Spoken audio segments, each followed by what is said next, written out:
তাপদাহের নাকাল দেশের বেশিরভাগ এলাকা। তবে কাল সোমবার থেকে তাপমাত্রা কমতে শুরু করবে। অনেক জায়গায় বৃষ্টি হতে পারে বলে জানিয়েছে আবহাওয়া অফিস।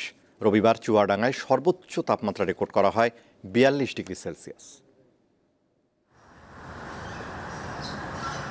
কয়েকদিন ধরেই তাপপ্রবাহে বিপর্যস্ত প্রায় পুরো দেশের জনজীবন। কোনো জায়গায় তাপমাত্রা থাকছে ৪০ ডিগ্রি সেলসিয়াসের বেশি। ফলে তীব্র গরমে অনেকের হাঁসফাঁস অবস্থা।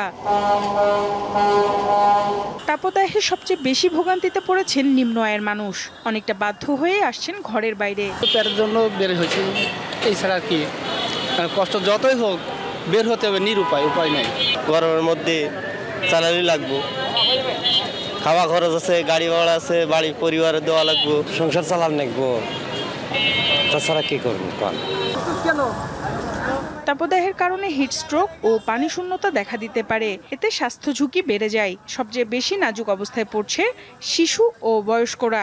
যেহেতু হঠাৎ করে তীব্র গরম পড়েছে, এই সময়টা প্রত্যেক বছর আসলে গরমটা পড়ে। গত বছর খুব বেশি তাপমাত্রা বেশি ছিল, তীব্র তাপমাত্রা ছিল এবং বেশ কিছুদিন ধরে তীব্র গরম অনুভূত হচ্ছে। সেজন্য সবার বাইরে যখন বের হবে গরমের মধ্যে তখনই ছাতা, সানগ্লাস, মাথা টুপি, পানির বোতল নিয়ে বের হবে যারা কর্মজীবী আছেন।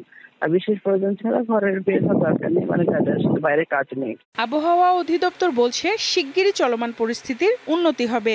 উত্তর পূর্ব অর্থাৎ সিলেটে কিন্তু সকালবেলা কিছুটা বৃষ্টি হয়েছে এবং আগামীকালকেও বৃষ্টিপাতের পরিমাণটা একটু উত্তর পূর্ব অঞ্চলের দিকে বাড়বে, অর্থাৎ ময়মনসিংহ, সিলেট এবং ঢাকার কিছু উত্তরাংশ, চট্টগ্রাম বিভাগের উত্তরাংশ এবং রংপুর বিভাগের কিছু অংশে বৃষ্টিপাত আগামীকালকে শুরু হবে এবং আগামীকালকে তাপমাত্রা কিছুটা কমে আসবে এইসব অঞ্চলে।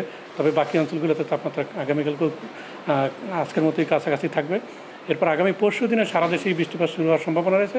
তখন সারা দেশেই তাপমাত্রা কমে গিয়ে মানুষের সহনীয় পর্যায়ে আসার সম্ভাবনা রয়েছে। তিনি জানান, সোমবার ময়মনসিংহ, সিলেট, চট্টগ্রাম, রংপুর ও ঢাকার বেশ কিছু জায়গায় বৃষ্টিপাত হতে পারে। সঞ্জিতা প্লাবনী, দীপ্ত সংবাদ, ঢাকা।